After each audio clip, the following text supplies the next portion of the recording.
नेवासा फाटा येथे सावित्रीबाई फुले जयंती उत्साहात साजरी।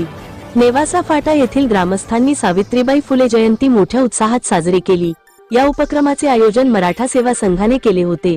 मराठा सेवा संघाचे तालुकाध्यक्ष रावसाहेब घुमरे यांच्या हस्ते सावित्रीबाई फुलेंना पुष्पहार घालून अभिवादन करण्यात आले। यावेळी सरपंच दादा पाटील निपुंगे, सरपंच कल्याणराव उमेदळ, गणेश निमसे, गणेश झगरे, पप्पू कुटे, किशोर भंगे, गोटू पडोळे, संभाजी मते, सचिन नवथर, बीके पवार, कानिफनाथ कराडे, संजय निपाने, बाळू निपाने यांसह अनेक मान्यवर उपस्थित होते। या कार्यक्रमात सावित्रीबाई फुलेंच्या कार्याची महती सांगितली गेली आणि त्यांच्या शिक्षण क्षेत्रातील योगदानाची ओळख करून देण्यात आली।